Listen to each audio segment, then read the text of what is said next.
Prologue. Amara arrives at the Crown Legion camp after a long and grueling flight, escorted by 3 knights errant. She lands near the commander's tent, exhausted and relieved. Inside, she meets with Captain Miles and Lord Aquitaine, who discuss their military strategy regarding the ongoing rebellion and the risks of Kalara's forces. Amara delivers news from the First Lord, informing them of an upcoming council. She also learns of tensions between the commanders, especially Miles' suspicion of Aquitaine's tactics.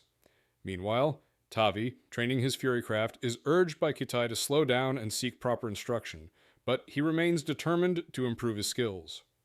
Later, Tavi receives news that his friend Aaron has returned from a mission, bringing potentially critical intelligence.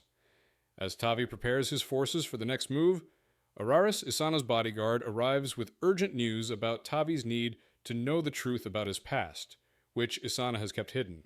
In Chapter 1, Tavi and Tribune Maximus observe a large Canim army marching below them, accompanied by a mysterious legion of Alerans fighting alongside them. Tavi quickly realizes the danger, as this group appears to be composed of volunteers from the occupied territories, likely slaves freed by Nasog.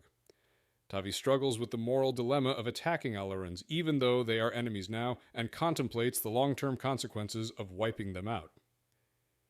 The valley is set as a trap, and Tavi plans a strategic attack to destroy the Canim's forces without slaughtering the Aleran volunteers, understanding the importance of their freedom in the larger fight. After a brief confrontation with an enemy scout, Tavi orders the retreat, realizing the value of sparing the Alerans to avoid making martyrs. As the chapter ends, Tavi prepares for the fallout from his decision, knowing it will upset both his superiors and his allies. In Chapter 2, Valier Marcus, first spear of the First Aleran, is roused from sleep to respond to a potential threat from the east. He prepares his cohort for battle, suspecting a Canim attack, but soon learns that it is not the Canim but 2 legions of Alerans, including the senatorial guard, arriving under Senator Arnos' command. Arnos, now commanding 2 full legions, represents a significant shift in power and a new, troubling dynamic. Marcus's troops, who have fought for 2 years without such support, are now forced to face Arnos' ambitions. Invidia Aquitaine, a dangerous and influential figure, meets with Marcus and warns him about the rising threat of Captain Rufus Scipio, whose talents may threaten her plans. She orders Marcus to kill Scipio when the time is right, a command that deeply disturbs him, as he has developed respect for the captain. Marcus is torn between loyalty and survival. In Chapter 3, Tavi, dressed in his formal uniform, attends a tense conference with key figures of Alera, including First Lord Gaius and Senator Arnos. During the meeting, Tavi presents a detailed account of the Canim conflict, highlighting the enemy's strategic use of advanced weaponry such as the Balist, which has caused significant casualties among the knights. Arnos, dismissing Tavi's warnings, insists that the Canim can be defeated quickly with the arrival of the senatorial guard.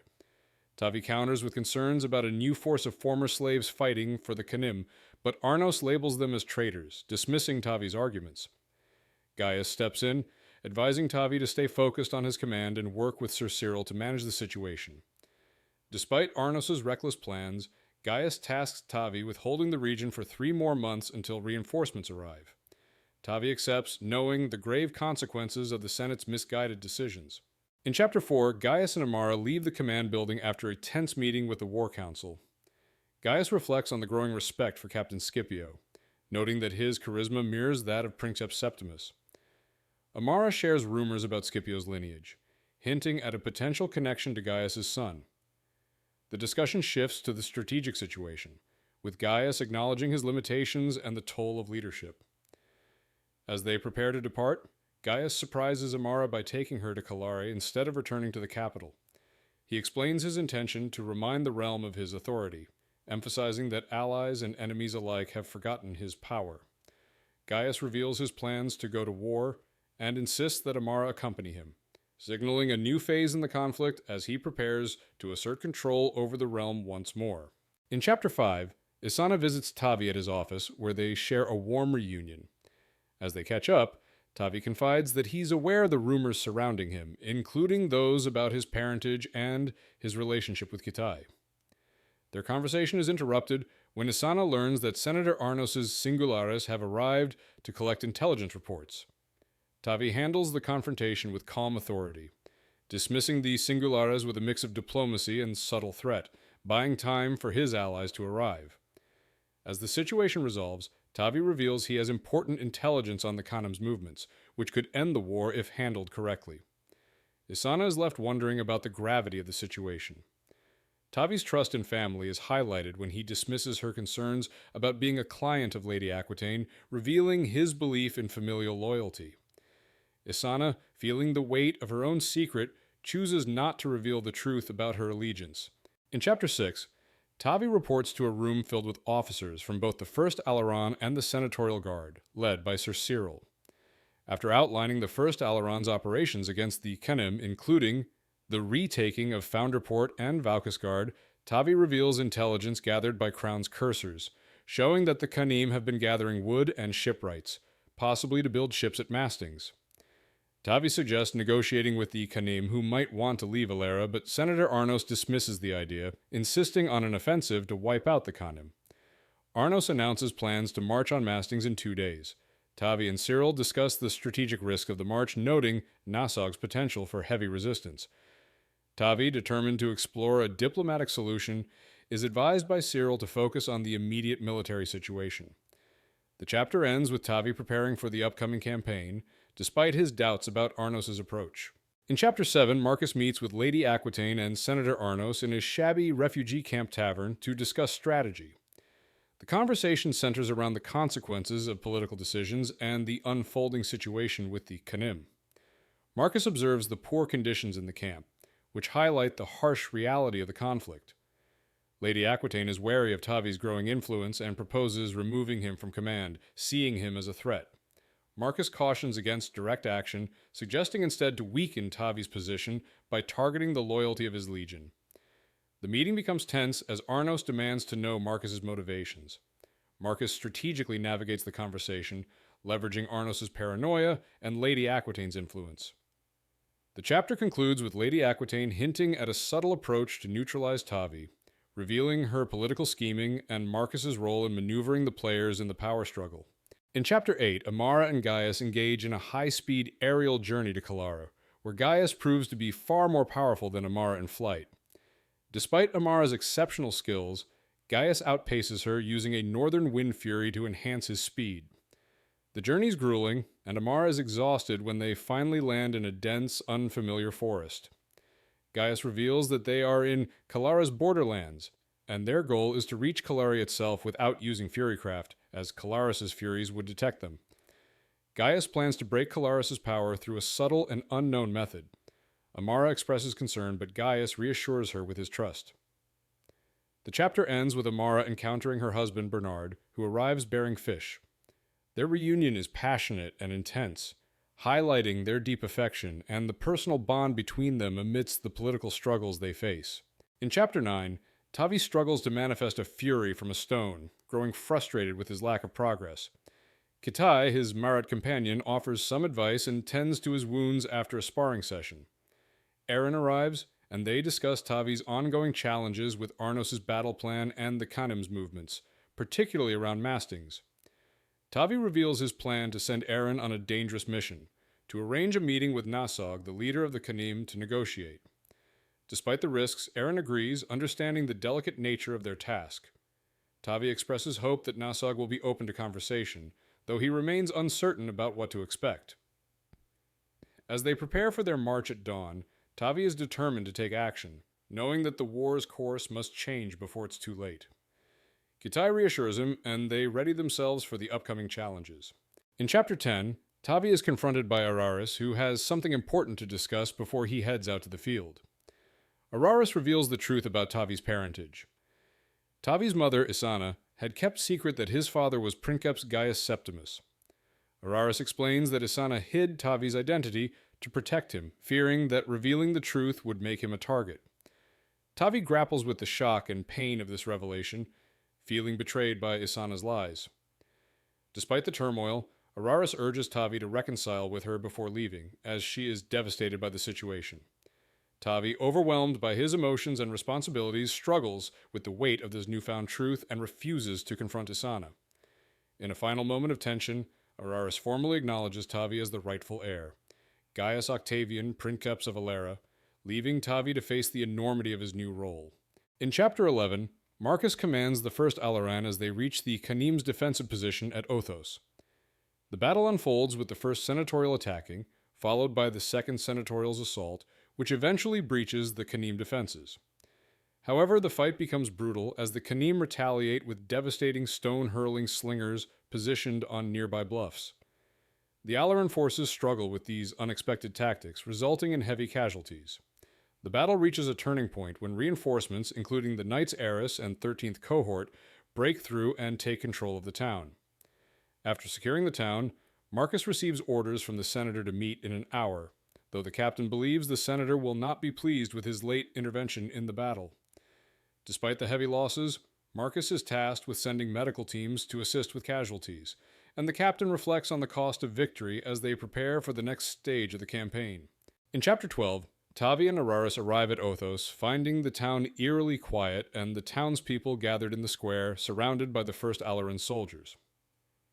As they approach the senator's residence, Tavi is met by one of Arnos's singulares and escorted inside. Arnos reprimands Tavi for disobeying orders, but ultimately acknowledges that Tavi's actions saved lives. After receiving their orders, Tavi and Araris discover that they are tasked with marching the civilians to a field where they are to be executed. Tavi is horrified, feeling the weight of the orders and the devastating consequences of the senator's decision. As Tavi processes the news, Araris reads the orders aloud, confirming the brutal fate that awaits the townspeople. The chapter ends with Tavi's internal struggle, knowing they must follow orders, but questioning the morality of the task before them. In Chapter 13, Gaius and his party take a brief respite on their journey, during which Bernard tends to Gaius's injured feet. Gaius, embarrassed by his condition, acknowledges the importance of addressing the injuries to avoid infection. Amara and Bernard discuss the risks of allowing Gaius to continue without proper care, but Bernard insists on helping, even if it means compromising their mission. Gaius reveals his plans to deal with Calaris, who has stirred up powerful ancient furies tied to Mount Cullis, intending to unleash their wrath upon the world when he dies. Gaius explains the urgency of intervening to prevent mass casualties, including refugees, as Calaris' death could destroy everything in its path. The First Lord's condition requires a brief rest, and Bernard prepares to modify Gaius' boots for comfort. Gaius confirms his resolve to continue, with or without Bernard's assistance, to prevent further destruction. In Chapter 14, Tavi and his companions face a troubling decision regarding the execution of Othos' prisoners as ordered by Arnos. Tavi grapples with his legal obligations, trying to find a way to delay the executions without openly defying orders. He seeks a way to buy time, planning to double-check prisoners' identities and create confusion under the guise of a raid. Meanwhile, Kitai brings Tavi news of a prisoner, an Aleran messenger named Durius from the Freehold Legion. Durius delivers a message from Nasog offering a trade, one of the prisoners for Aaron, who is held captive by the Canim. Despite the potential danger of walking into a trap, Tavi decides to meet Nasog, knowing Aaron's life is at stake. Kitai is concerned, but supports Tavi's decision, and the chapter ends with Tavi preparing to face Nasog and negotiate for Aaron's life. In Chapter 15, Tavi meets Nasog, the Canim leader, to negotiate a potential peace. Nasog offers a trade, Aaron for one of his own men, asserting that their people's war is causing unnecessary suffering. Tavi agrees to help Nasog, but only if he withdraws support from High Lord Calaris and enters a truce. Nasog, though wary, agrees to the terms with one condition. Tavi must free Varg, a former guest of honor, to demonstrate his commitment to peace. Nasog threatens further bloodshed unless his demand is met. Tavi leaves the meeting determined to fulfill the agreement, but as he and Aaron return, they are confronted by Arnos, who accuses Tavi of conspiring with the Canim. Arnos orders Tavi's arrest, charging him with disobeying orders and conspiring with the enemy. Tavi, shocked by the betrayal, is taken into custody by Navaris, facing a trial for treason.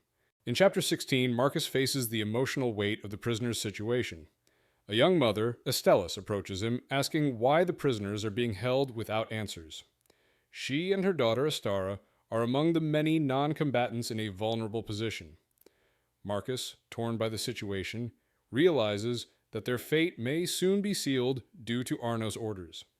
The prisoners, though not armed or traitors, may be executed because they cooperated with the Canim. Marcus feels responsible, haunted by the prospect of having blood on his hands. He hopes that Crassus is stalling to buy time, which could be a way to avoid Arnos' orders. Despite his internal struggle, Marcus assures Estellis that he is trying to get food for the children and that her safety is a priority. As she walks away, Marcus is left with a growing sense of urgency, knowing he must act quickly to avoid further bloodshed. In Chapter 17, Tavi reflects on his mistake of meeting with Nasog while under potential aerial surveillance, which has led to his arrest by Arnos. Although Aaron's life was spared, Tavi knows his situation is dire. Arnos, relentless and calculating, is determined to eliminate Tavi, but Tavi manages to use the threat of a tribunal to stall Arnos' plans. During their tense conversation, Tavi suggests that Arnos spare the prisoners of Othos and instead send Tavi to a stockade. He also leverages the First Aleran's military strength, knowing that Arnos, outnumbered, might have to retreat. As the First Aleran cavalry arrives, Tavi's gambit succeeds. The senator agrees to rescind the execution order for Othos' civilians and sends Tavi to Captain Nalus' custody.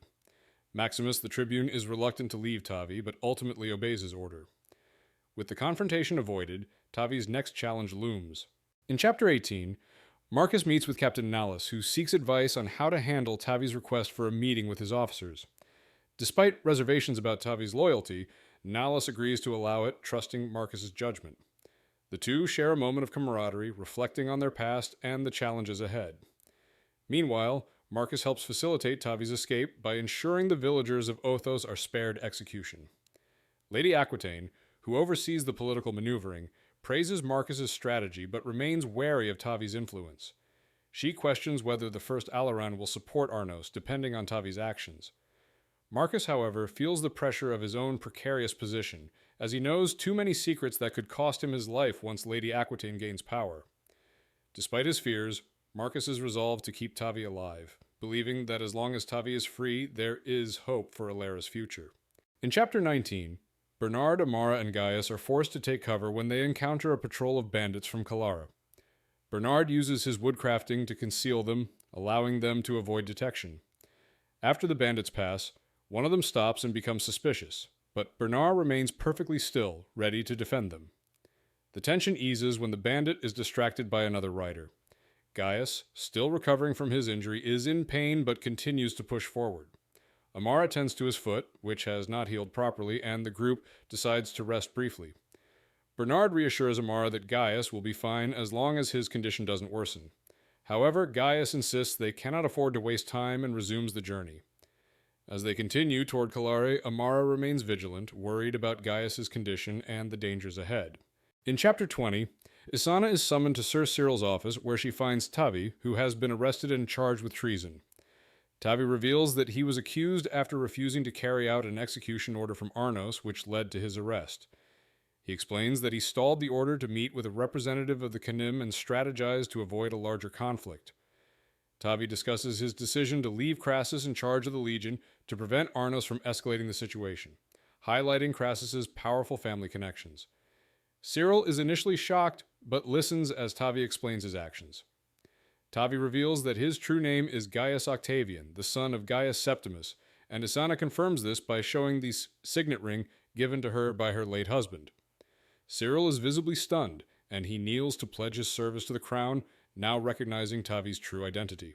In Chapter 21, Tavi, now in a cell, reflects on his past, the revelations about his true identity, and his current predicament. He struggles with his emotions regarding Isana's revelations about his father's death and his own role in the conflict. Aaron arrives with civilian clothes and a plan for Tavi's escape using Cyril's resources and connections. They prepare to leave, but discover that securing a wind coach is impossible due to the shortage of windcrafters. Instead, they head to a dock to board a ship, the Slave. Tavi meets with Kitai, Isana, and Araris before Demos, the ship's captain, arrives. They agree on terms for passage to Alera Imperia. As they prepare to depart, arrows are shot at them, injuring Kitai. They escape on the ship, with Tavi determined to break Ambassador Varg out of the Grey Tower. The chapter ends with the realization that Frigier Navaris and Arnos' Singularis are in pursuit. In Chapter 22, Amara, Bernard, and Gaius continue their journey through the forest, evading patrols. Bernard skillfully uses woodcrafting to hide their presence and neutralizes a threat by killing a man who had been trailing them. Gaius, still recovering from his injury, struggles to keep pace, but Bernard's exhaustion becomes more apparent as they move forward. They make good time, covering 8 to 9 miles, while Bernard works to conceal their trail. As they rest, Gaius discusses their progress, reflecting on the difficulty of their journey. Amara estimates they have traveled 130-140 miles in 7 days, with 6 to 7 days left to reach the swamps. Gaius expresses concern over the difficult terrain ahead, but acknowledges they will continue pushing forward. Amara reassures him, but Gaius's tone suggests he is worried about the future, hinting that he feels the weight of their situation heavily. In Chapter 23, Tavi battles seasickness as the ship moves through the ocean. His companions, including Kitai and Isana, offer comfort, but Tavi struggles with the pain and nausea. The group discusses the dangers of sailing, including leviathans that threaten ships. As Tavi begins to recover, Araris and Tavi share a moment on deck, where Araris reflects on Septimus's qualities, his sacrifice, and the impact of his death on Tavi. Tavi expresses his uncertainty about his current role and the decisions he must make. Araris questions Tavi's authority in making decisions without Gaius's guidance, but Tavi justifies his actions, stating his responsibility to the realm. Despite doubts, Araris agrees to support him. Tavi also acknowledges that his sword skills are lacking and agrees to intense training with Araris. The chapter concludes with Tavi preparing for the challenges ahead, both mentally and physically. In Chapter 24, Tavi continues his sword training with Araris, pushing through physical exhaustion and frustration. Tavi struggles with his emotions during the sparring, often fighting in anger, which hinders his performance. Araris teaches him patience, emphasizing the importance of controlling his anger. Meanwhile, Isana observes, offering support, and Tavi declines her help with a minor wound. When a potential threat appears, Demos, the ship's captain, identifies the ship ahead as the Mactus, known for piracy. The crew prepares for a possible confrontation with the ship, and Demos advises Isana to stay below deck for safety. Tavi expresses concern, but Isana remains calm, pointing out that his actions will affect others, a burden he is now facing. Tavi grapples with the enormity of his responsibilities and doubts his ability to succeed. Isana reassures him, affirming his lineage and ability to rise to the challenge, ultimately supporting his journey to claim his destiny. In Chapter 25, Tavi and Kitai observe a ship pursuing them, likely a pirate vessel. Tavi and Kitai visit the ship's hold, where Tavi is disturbed to discover chains and manacles used for slavery. Kitai expresses her disgust, and Tavi, in response, uses his sword to destroy the chains. The crew grows anxious as the pursuing ship, the Mactus, draws closer. Demos, the captain of the Slive, explains that the pirate ship's captain, Gallus, is a pirate, and the crew might have to fight. Demos reveals that the Mactus is more than capable of catching them. As the tension rises, Tavi and Araris inform Isana of the situation. The ship heads into the Leviathan's Run, where young Leviathans congregate and fight. Tavi alerts the crew about rocks ahead, but Demos reveals that the objects in the water are not rocks. They are Leviathans, escalating the danger. In Chapter 26, Tavi and the others prepare to confront the pirate ship Mactus, as they attempt to get past it while avoiding Leviathans in the water. Isana, with Tavi's help, uses watercrafting to guide the group underwater toward the enemy vessel. They aim to sabotage the Mactus by creating a hole in its hull to eliminate the ship's witchmen. Aaron assists in making the hole, and the group, now underwater, moves swiftly despite the danger posed by sharks and Leviathans. As they reach the Mactus, Isana senses the rising threat of the Leviathans, whose movements stir panic in the water. The group finally breaches the enemy ship, but the situation escalates as the Leviathans attack, sinking the Mactus and devastating its crew. Isana successfully heals Araris, who was gravely injured during the confrontation. Exhausted, the group returns to the Slive, and Isana collapses into Kitai's arms, worn out from the ordeal. In Chapter 27, Marcus and his unit prepare for battle against the Canim at the river ford. As the rain pours, they launch an assault on the enemy's defensive earthworks. Crassus leads the charge, with Marcus, Maximus, and the rest of the prime cohort following closely. During the battle, Marcus reflects on the sacrifice and determination of both sides. Despite suffering casualties from Canim sharpshooters, Marcus and his men press on. The cohort uses a combination of earthcraft and firecraft to overwhelm the defenses and gain ground. Marcus faces off against a young Canim soldier whose scars reveal his traumatic past. As the fight continues, Marcus and his men push through, defeating the Canim forces and forcing them into retreat. Crassus, though injured, remains focused on securing the position. Later, Crassus acknowledges Marcus's loyalty and leadership, recognizing his contributions to the success of the Legion. In Chapter 28, Amara and her companions struggle through a relentless downpour while on the move. After days of rain and discomfort, Amara's group encounters a garum, a large predator. The creature attacks Gaius, but Amara's swift knife strike incapacitates it long enough for her to step in and deal the killing blow. However, the battle is not over as more garim appear, and Bernard, badly injured but determined, plays a key role in defeating them. He uses his earthcrafting to summon a stone hound, which helps subdue a massive garim. Amara tends to Bernard's wounds, despite his resistance, and Gaius's broken leg, which will require urgent care. Despite their injuries, Bernard and Amara share a moment of levity, and Bernard points out that they've reached the swamps, signaling safety from pursuit. Amara is left wondering how they will continue, especially with Gaius unable to walk. In Chapter 29, Tavi continues his rigorous sword training with Araris, who pushes him hard despite his injuries. Tavi struggles with his technique, but Araris insists that he needs to fight faster and more unpredictably. After a particularly grueling training session, Araris reveals that he had deliberately injured himself during a previous battle to escape from Navaris' sword, which had pinned him to the ship's hull.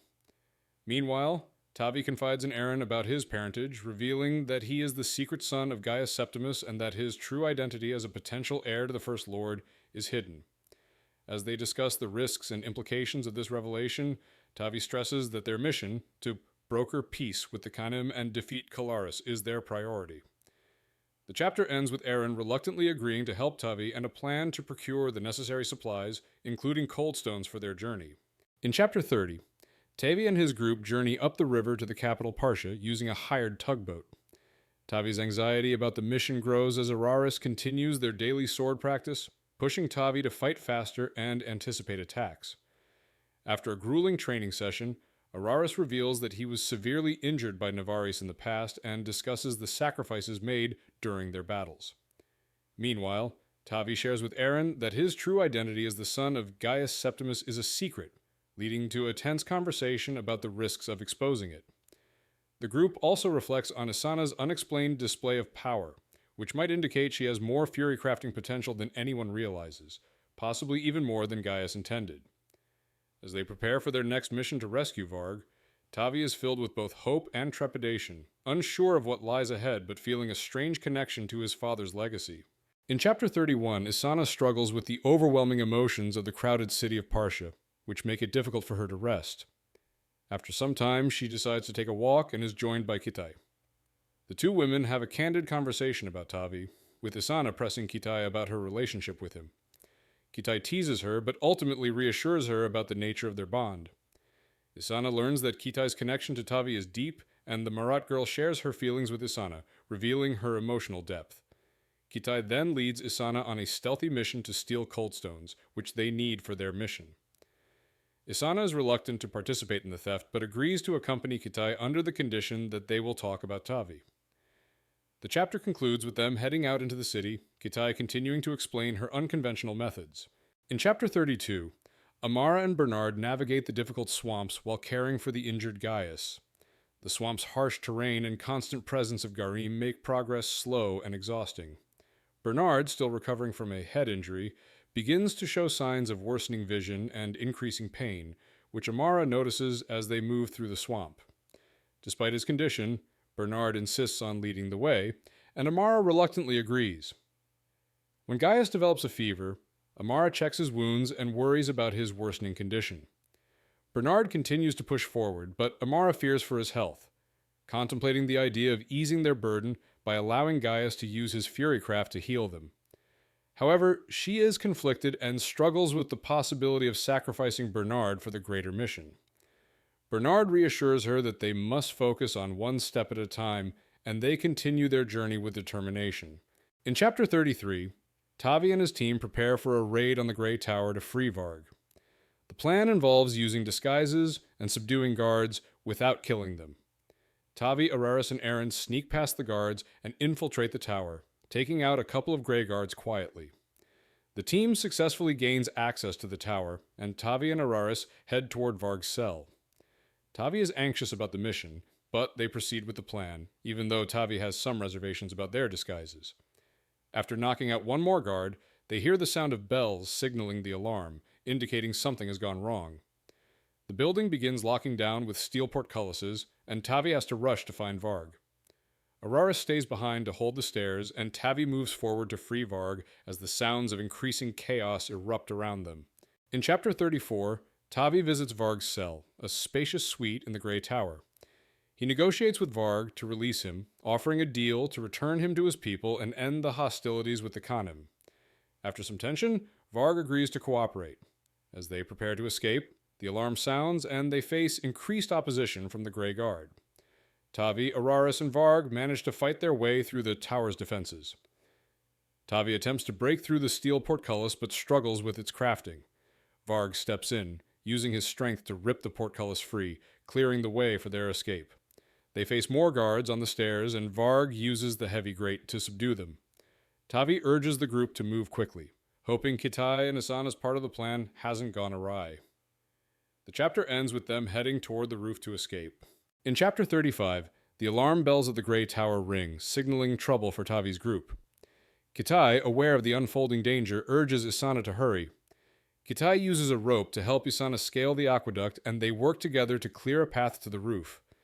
Isana, using her watercrafting abilities, defeats a dangerous guardian fury in the aqueduct before they continue to the Grey Tower. As they wait for the others, Isana realizes Kitai might have bonded with Tavi in a way that grants her fury crafting abilities. When the others finally emerge, Varg, the giant Canim, stumbles but is attacked by gargoyles and firehounds. The tension escalates as the firehounds target Varg. Tavi, determined to help, leaps into the fray, pulling the broken rope with him, ready to face the dangers below. His reckless act leaves Isana worried for her son's safety. In Chapter 36, Tavi descends from the wall, narrowly escaping death, and fights off gargoyles with his fury-enhanced sword.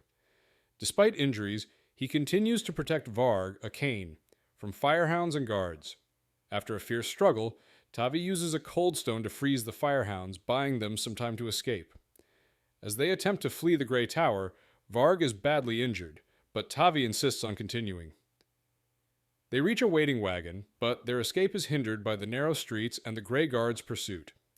Kitai uses another cold stone to block the street's fury lamps, plunging them into darkness. After several tense moments, they make it to an alley where the ship awaits.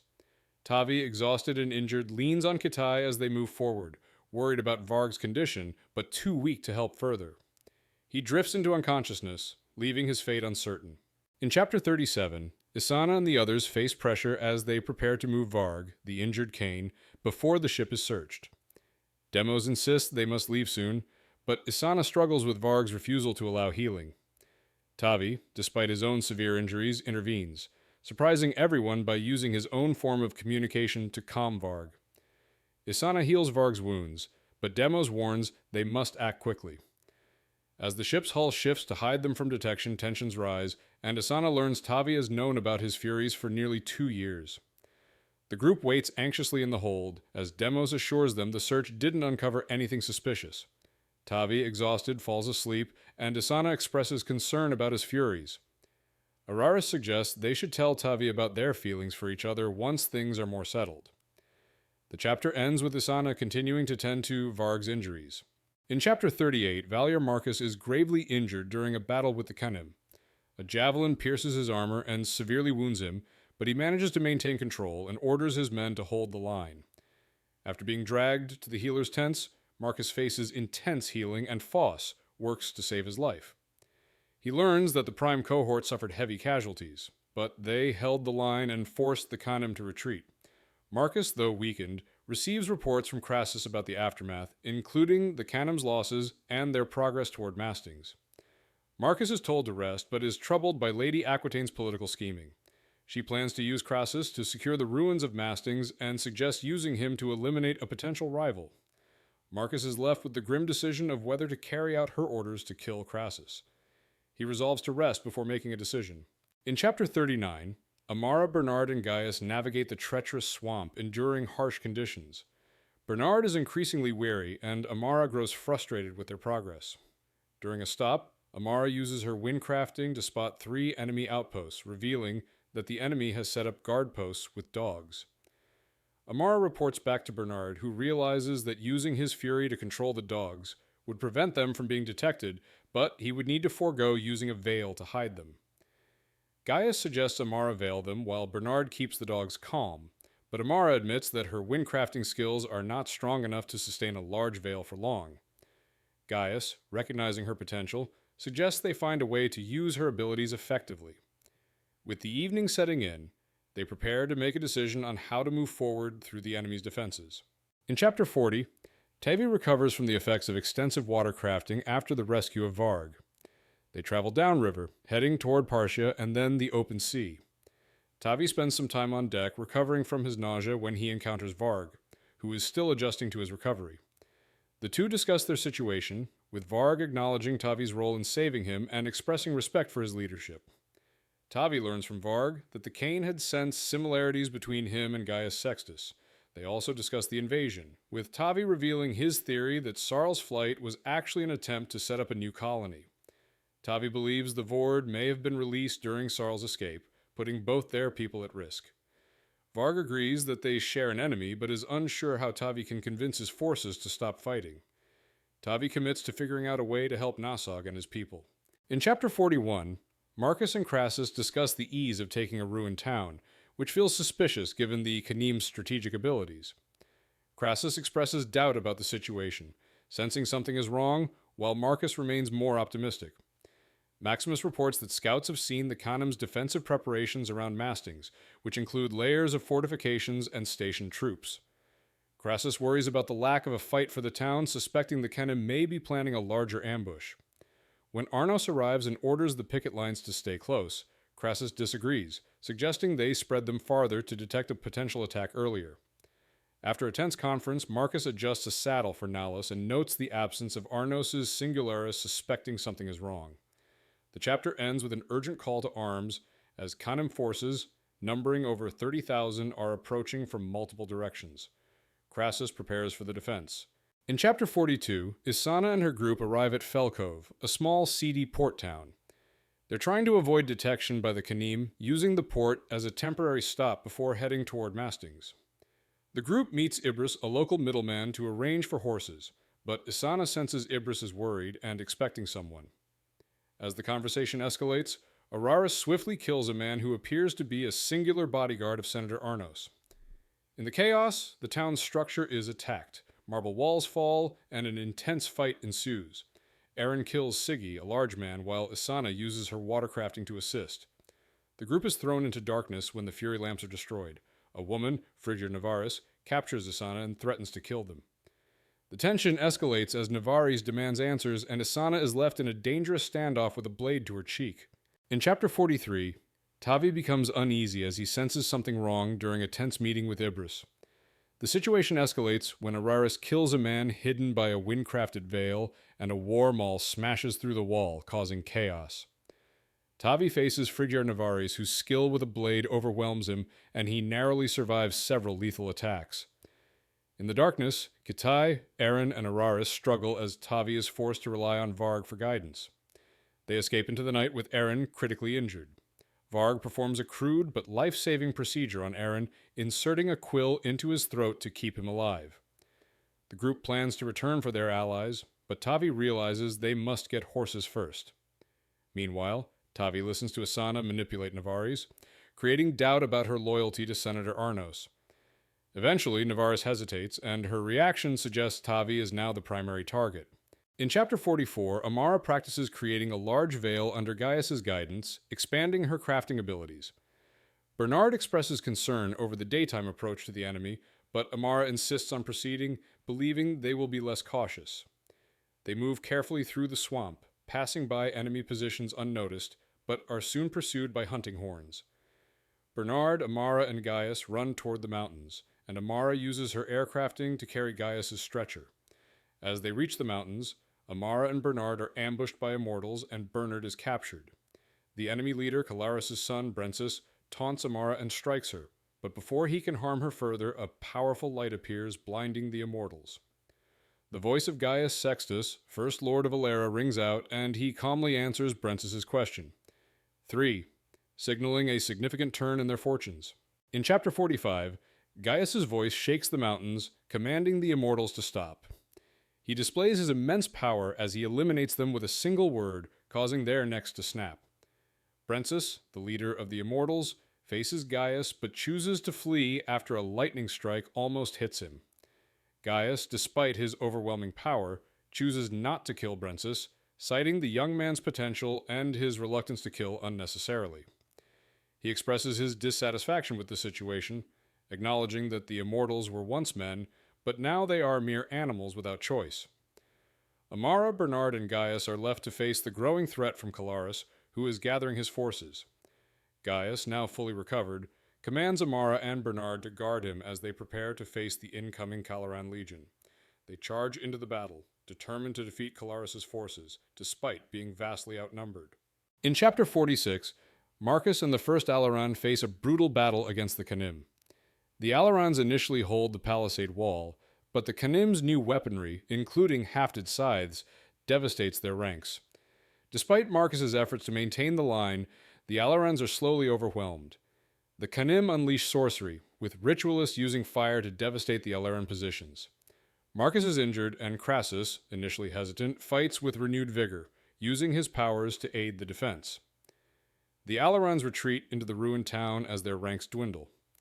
Crassus confronts Marcus, admitting that his strategy was flawed, and Marcus slaps him to push him into action.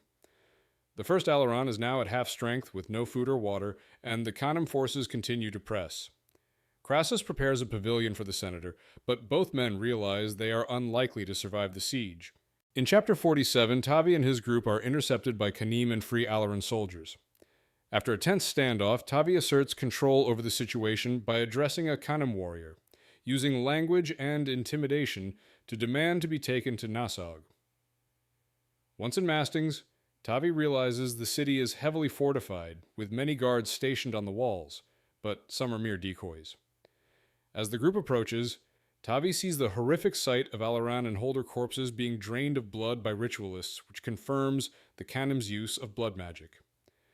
Nasog, revealing his role in the death of innocent Alerans, confronts Tavi. Tavi proposes a deal. He will give Nasog the man responsible for the deaths, and in exchange, Nasog and his forces will surrender to Tavi personally, not to the Aleran legions.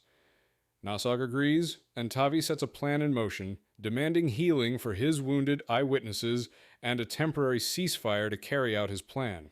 In Chapter 48, Gaius Sextus unleashes a terrifying display of fearcrafting, overwhelming the Aleran legionaries with his power. As the enemy's discipline shatters, their forces fall into chaos with only a few brave men holding their ground. Amara fights alongside Bernard and Gaius, desperately trying to protect the group as Knights Eris close in. Using her fury, Amara strikes down a Knight Ignis, but the battle continues. Bernard sets up arrows for Gaius, who prepares to unleash his full power on the enemy. In the distance, Gaius releases a devastating attack on Calare, obliterating the city and its people with fire. Amara watches in horror as the city is reduced to ashes, realizing the extent of the devastation caused by Gaius's decision. Afterward, Gaius explains his reasoning, but Amara, overcome by grief, casts away her symbols of loyalty to him, choosing to leave and care for Bernard. In Chapter 49, Isana and Araris, bound and trapped by Senator Arnos' men, reflect on the absurdity of their situation amidst their grim circumstances. As they sit together, they discuss their potential fate, with Araris revealing his belief that Arnos will likely kill them to cover his tracks. Despite their dire situation, they share a moment of unexpected levity, with Araris confessing his love for Isana and proposing marriage. She laughs, but agrees to his proposal, finding a moment of happiness amid the chaos. Their laughter is interrupted when Frigier Navaris enters, ripping off their hoods with a sword in hand. The chapter highlights their bond and resolve, even in the face of certain peril, as they prepare to face whatever comes next. In Chapter 50, Tavi inspects a weapon Durius brought him and prepares to visit Aaron in the Canim camp. The camp is eerie, with wounded Canim walking on their own or missing limbs, and Tavi reflects on the differences between their people. Tavi and Durius have a conversation about loyalty and status, and Tavi is led to Aaron, who is being treated by High Lady Antilles, now known as Dorothea. Dorothea, bound by a discipline collar, has been forced to heal despite her betrayal. She reveals her regrets and love for her son, Crassus, who she fears for. Tavi learns from Durius that Dorothea is too valuable to be freed, despite her past actions. After Dorothea heals Aaron, he awakens and is surprised by the situation.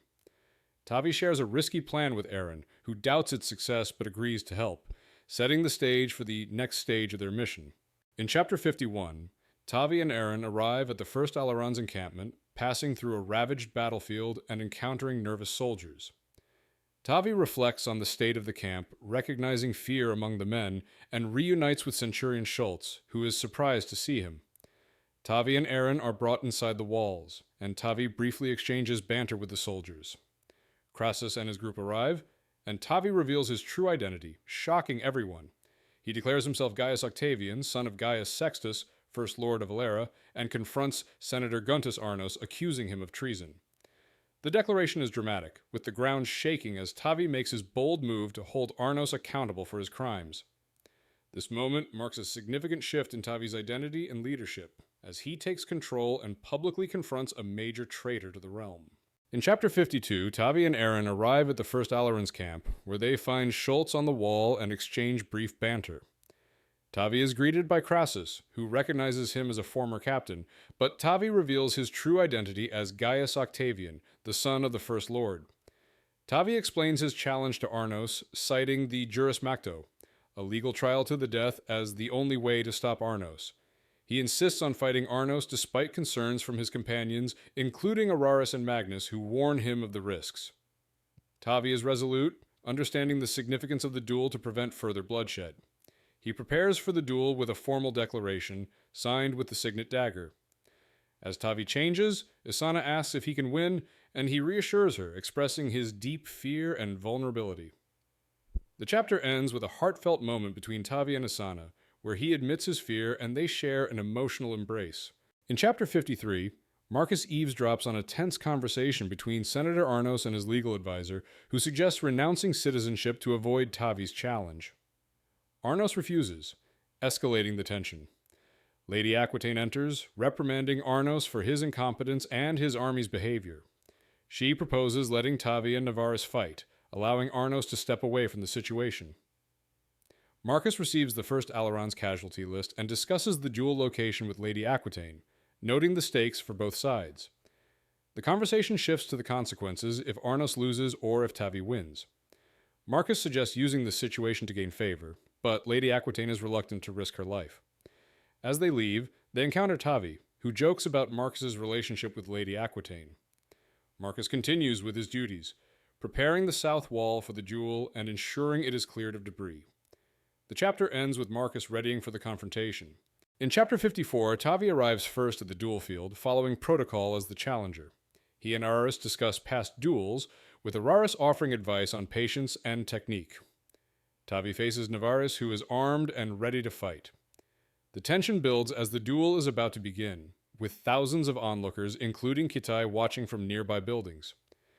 Captain Nahlas officiates the duel, ensuring the rules are clear and both combatants draw their weapons. Tavi maintains his composure despite his nerves, while Navari seems eager for the fight. They exchange words, and Tavi remains focused on Araris' advice, patience, and control.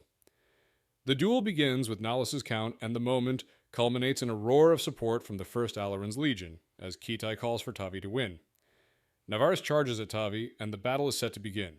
In Chapter 55, Tavi faces Navarus in a brutal duel. Her swift, aggressive attacks force him to rely on his training and patience, continuously retreating to avoid lethal strikes. He struggles against her superior skill, narrowly avoiding a deadly blow when his back is near the edge of a roof. Tavi uses his windcraft to leap across a gap, gaining a temporary advantage. Navarus counters by leaping after him, and they continue the fight on the rooftop. Despite her increasing aggression, Tavi remains focused, recognizing the emotional turmoil behind Navarus' ferocity. He exploits her inner pain, drawing attention to her unhealed wounds from childhood. His words push her over the edge, and he anticipates her next move, narrowly avoiding a dagger thrown at him. Seizing the opportunity, Tavi delivers a fatal blow, ending the fight. As Navarus dies, Tavi, exhausted and emotionally drained, closes her eyes before preparing for what comes next. In Chapter 56, Marcus quietly makes his way to a concealed shooting position, using the cover of trees and shadows to remain unseen. Over the past 2 weeks, he has trained with the Canim, finding it accurate for his purpose. Once in position, he prepares a poisoned bolt by dipping it into 2 clay jars, ensuring to handle it cautiously. Using his earthcrafting, he buries the jars and their lids into the ground. Marcus then struggles to position the heavy ballast, using his fury-born strength to avoid making any noise. After securing the weapon, he loads the poisoned bolt and waits in silence, the air thick with anticipation.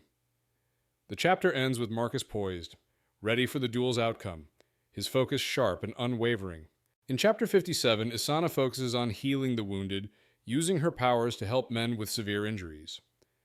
Despite exhaustion, she finds herself increasingly efficient in her healing, aided by her sensitivity to the damage in each body. When she treats Max, Tavi's friend, who has severe burns, she works diligently to save him. After finishing, Isana is reminded of the duel about to take place. She reluctantly attends, escorted by soldiers as the crowd grows in anticipation. Aaron joins her and they watch the duel unfold between Tavi and Navarus. The fight is fierce, with both combatants demonstrating extraordinary skill. Tavi evades near death multiple times and uses his agility to stay alive. When the fight ends in silence, a scream breaks it, and Tavi emerges victorious. The crowd erupts in joy, with cheers filling the air. Isana, overwhelmed, joins in the chant of "Hail Gaius Octavian" as the triumphant news spreads. In Chapter 58, Tavi spots Arnos trying to escape the crowd and orders his men to pursue him. With Kitai's help, Marat warriors leap from rooftops to assist. Tavi uses his windcraft to leap across a large distance to catch up with Arnos. Once Tavi and Araris corner him, Arnos takes a woman hostage, but before Tavi can act, a poisoned ballast bolt strikes the woman, killing her and mortally wounding Arnos. As Arnos dies in front of him, Tavi expresses disdain but regrets the unnecessary deaths. The woman is identified as the First Spear's companion, and Tavi suspects she was poisoned with heartfire and rancid garlic oil. As the healers take her away, Tavi orders horses to be brought, intending to take Arnos' body.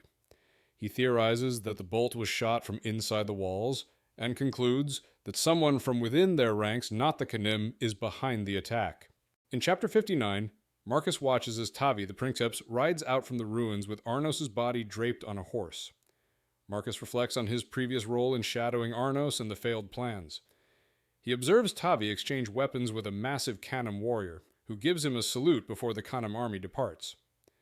As the princeps returns, the crowd erupts in cheers, signaling the victory. Marcus, amidst the jubilation, heads to the healer's tents and learns of the death of Lady Aquitaine, only to discover that her body is missing. The realization that someone has taken her body unnerves Marcus. He confronts the healer, Tribune Foss, but no clear explanation is provided. Despite his concerns, Marcus pushes through his exhaustion and prepares to continue his duties, recognizing the ongoing responsibilities he must face. His weariness contrasts with his determination to serve his captain and protect the realm. In Chapter 60, Tavi spends several hours organizing the remaining commanders and resources, ensuring the legions are prepared for the aftermath of the battle. The wake for the fallen is somber, and the next days are filled with rebuilding and rearming. The First Senatorial Legion is reorganized under Nahus, and Kitai heads out to find the missing tribune. Meanwhile, ash falls from the sky, signaling a potential volcanic eruption. Tavi's leadership brings the First Aleran back to a functional state, despite the losses. On the 4th day, Gaius Sextus arrives unannounced and confronts Tavi, questioning his decisions and authority. Tavi explains his actions and alliances, including a truce with the Canim. Gaius acknowledges Tavi's cleverness, though warns of the danger he faces. Isana, reflecting on Tavi's departure and the dangers ahead, resolves to find those responsible for Septimus's death and protect her son, despite the perilous future.